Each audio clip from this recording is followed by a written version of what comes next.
I'm John Kenyon. Good morning, and thank you very much for joining us this morning, chaps. Good morning. How are you? Are you well? Well enough. Well enough to get out of bed on a Sunday morning to come and see us. So I appreciate that. Tell us a little bit about your career underground, chaps. Well, John and myself, we've worked many years. I've myself 26 years. How long did you do, John? 19, 20 years. So 40 odd years between you, nearly 50 years experience. And what about here at the pit here? Did you serve here? Well, John did. I was not maybe 4 miles away. John worked very near close by. But where were you at, John? Where were you based? I was based at, when I left school I went to Calder Pit Orphan, and from there I went to Fence Drift, number 1, 2. From there to Fir Trees, which isn't far at all. I came to this pit for 2 days at Woodend.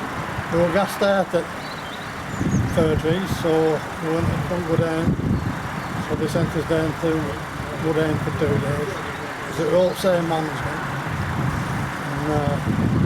Yes, so, lots of, well, yes, I mean, my father did 44 years on the ground. Unlike myself, John, we followed the full round as a man to us. But I must say something very special about Harry and Carol. What they've done, what they did, is an absolute credit to them.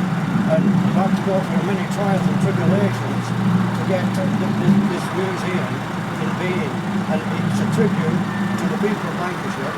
It's a special tribute that all the miners give to Carol and to Harry and their staff for the excellent work they've done in creating this museum.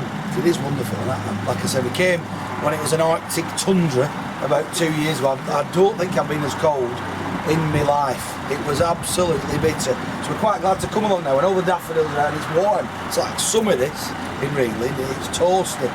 And I've had a quick look around and it's changed a lot again in 2 years inside the museum. There's loads of great artefacts in there, isn't there? I hope they do well. They deserve to do well. They worked hard for it. I hope the people,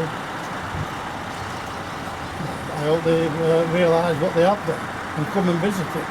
Get there, and it's important, isn't it, that we get the next. We're going to talk to a young lady in a minute who comes here quite a lot, but that we don't forget. There's a lot of talk, and I mentioned I've just been over to World War I sites. There's a lot of talk of remembering wars, but the vast industry that the coal industry was across the UK, particularly here in East Lancashire. It's important we don't forget about that, and we teach generations to come.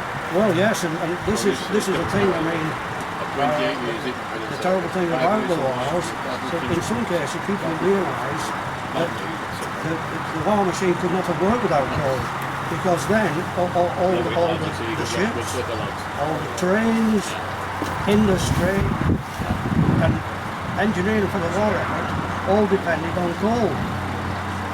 Indeed, an integral part. You've been an integral part as well, I believe, haven't you? Coming down and helping, telling Carol what bits of kit were cold and such like in the museum. Yes.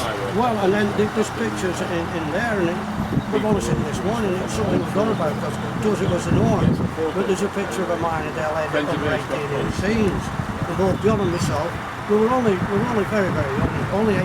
Went down a bit of 15, and we were creeping about and working under 18-inch conditions, sometime in water, you know, and the dust and everything went with it. So the seam of coal that you were leading was only 18-inch, so you were just digging out the coal and propping up. You weren't digging out 4 foot to work an 18-inch seam. No, there's a seam for that was the lowest one, 18-inch, but more often than not, the low seams, they're about 22 inches to 28 inches. Well, vast difference. Yes. Cavernous. Yes, cavernous. Yeah, so 2 foot, if people just put their hand to the knee, yes. Now, that's about 2 foot, isn't it, about where your knee is, and just think about crawling and working in that space.